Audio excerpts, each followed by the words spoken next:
Hey folks, Fernando doing another video for the Modern Survivalist. Stick around for this one. I'm going to be doing a review of the Spyderco Resilience and also mentioning a couple facts about knives, blades, blade geometry, which is useful in general, and you may not know some of this stuff, and it's sure going to be useful in general for knives, what you're going to be selecting, what's useful for you, so stick around. So the knife in question for this review is the Spyderco Resilience, which is a larger brother of the very well-known Tenacious. I like the Resilience a bit better because it is basically larger, and this is not my first Resilience. I had another one quite a bit back in the day, several years ago. I'm thinking, man, it's almost like 10 years. I was doing some training with a police officer from the Buenos Aires police, and he mentioned that he liked the knife a lot. I was carrying this one, and you know what? Guy was very cool, and he sure needed it more than I did. So, and I have a bunch of other knives, so I said, you know what, keep it. He was extremely thankful. These things do not come across cheap in Latin America in general.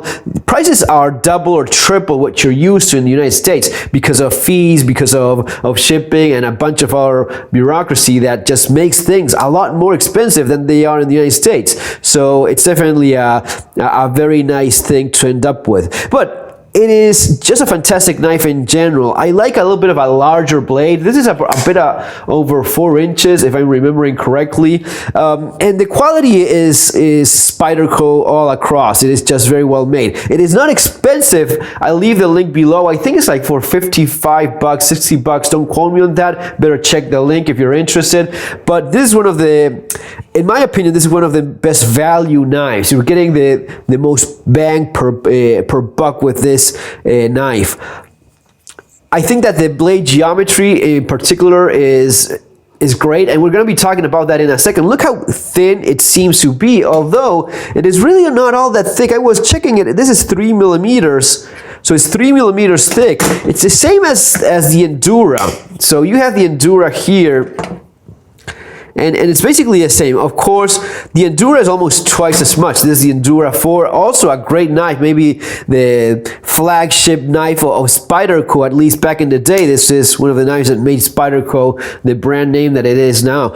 But with this knife, what you have is a very wide blade, and so also a full flat grind. And this makes a big difference because in spite of the steel difference, this knife cuts fantastically well. Now, what I was saying at the beginning of the video, sometimes people think that steel quality makes a big difference, and sometimes it does, but sometimes people get lost in thinking about steel when what they're thinking about is in fact the geometry of the blade. And this is the perfect example. Look, here we have a full flat grind, which would basically be something like this, right? If you're looking at it from that profile, that's how it's going to be looking. A saber grind, which is what we have here, saber grind is going to be something like this, right?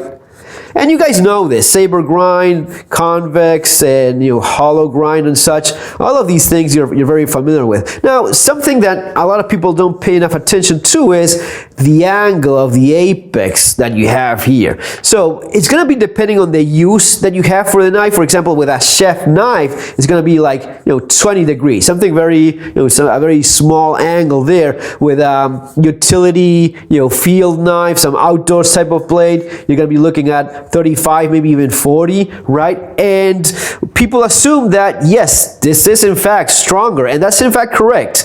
And this is weaker and it cuts better, sure. Now, people also tend to think that this edge is stronger, therefore it's going to be lasting more, and that's simply not correct. Look, when you look at this at a very maybe not microscopic, but very close.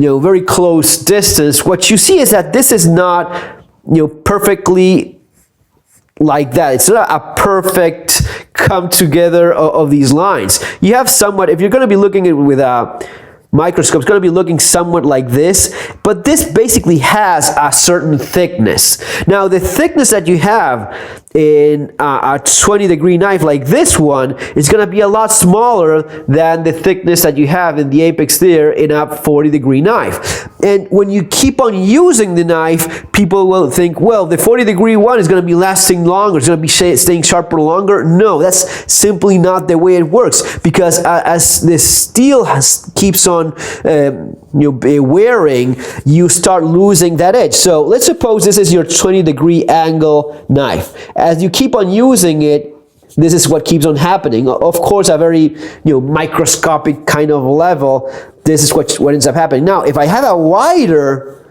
angle, what happens is this quickly gets thicker. This gets a lot thicker much faster. So this will keep on cutting a lot longer, better than this one. In fact, this is so much the case that this very often, in fact, for most cases, it overcomes the difference of steel. So even with something like this is VG10. VG10 is a lot better than, well, maybe not a lot better, that's my point. But VG10, yes, it has the edge holding ability. It's going to be wearing slower than this is a stainless steel. This is good stuff. This is lower budget, but 8CR13 MOV. It's a lower end. This is more of a higher end steel, and it's going to be wearing slower than this one. But the geometry difference, this one and this one, the geometry difference is so much that in spite of the steel difference, this one is going to be cutting longer. Is it better steel? No, this is better steel, of course. But because of how important the geometry is, a person that may not know about these facts may end up thinking, well, HCR13 MOV is better than VG10. No, what you have is a better cutting geometry. Now, this is going to be stronger in terms of abusing the knife. Let's suppose you start cutting stuff with sand or little pebbles or debris, whatever, and that's going to be chipping, breaking away. It always happens. Some steels are more resistant than others, but all steels will go through this. This is going to be stronger. So all that chipping, breaking is going to be resistant much better with a 40 or 35 degree or 30 degree than with your 20 degree or 25 degree. The smaller it is, the weaker it is. But in terms of cutting, this is going to be cutting better. So, having said all that, and this applies to knives in general, trust me on this. Sometimes people get lost on the, quality of steel. I do as well. I like good steel. That's not, there's no sin there. But know that blade geometry is going to be a lot more important than people give it credit to. And also, it's going to be about hardness and how hard this is. Is this 60 Rockwell hardness? Is it a 55?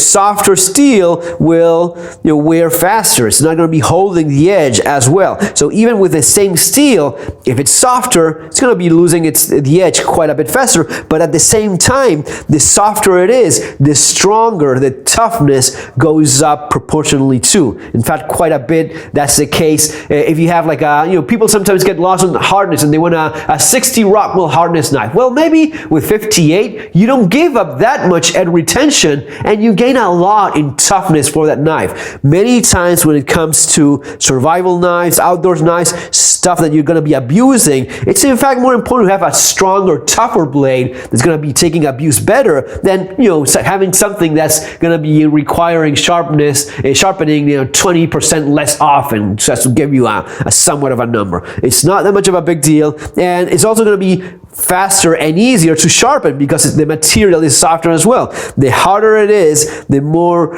work you're going to be having to push as to get that back to that razor edge that you probably want. Okay, so having said all that, that's basically the blade geometry. You have the perfect examples here. More of a tougher knife, more of a yes, it's tough. I like it so much because even though you have this very narrow angle that gives it a fantastic cutting edge, this thing cuts beautifully well. Again, sometimes people think it's the steel. No, it's the geometry of the blade. The geometry is like a chef knife. It's like a cooking knife.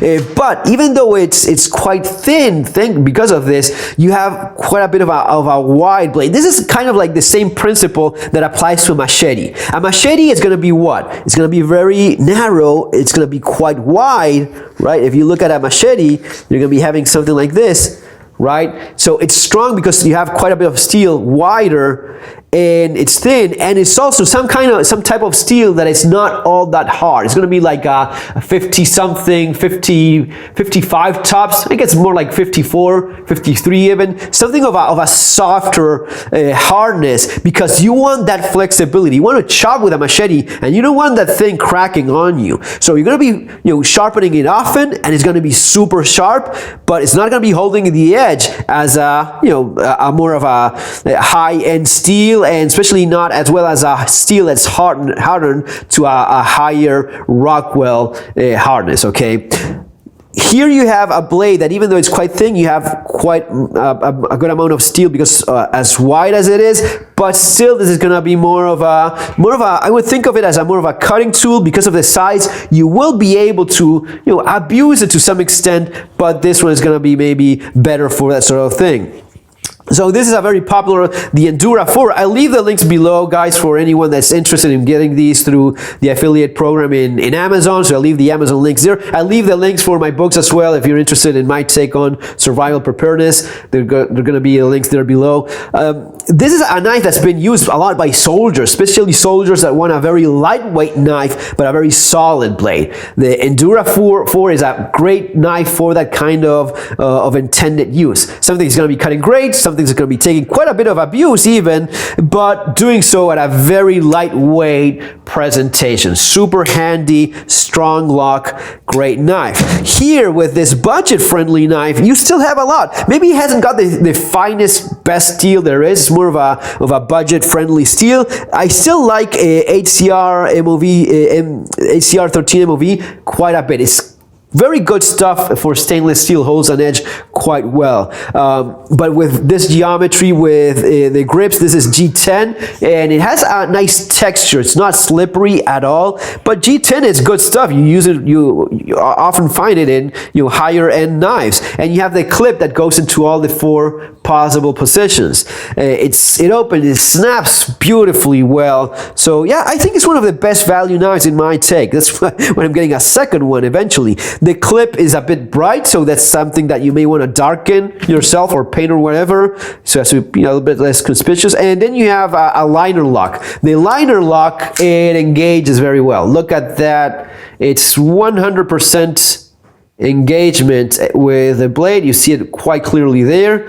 Right, that's fine. That's what, even if it's 50%, 50 something percent, that's great, at least half of it. But here you have a good bit of contact, so that's very well made. How well centered it is, not so great. But keep in mind the budget. So it's not bad, but it's not perfectly centered. You see quite a bit of light on both sides. So yeah, man, made in China, still, that's a thing. If you don't want to buy something made in China, you can buy the Endura 4 for like $100 and something bucks or whatever that's going for these days. These are made in Japan. Is it so much better buying it from Japan? Maybe it is, maybe it's not. It's going to be depending on what you want. But both of these fantastic knives. It's going to be definitely a tougher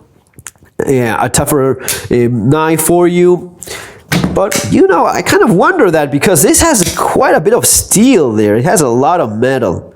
But yeah, that saber grind is definitely going to be something stronger. In general, it's going to be a stronger knife.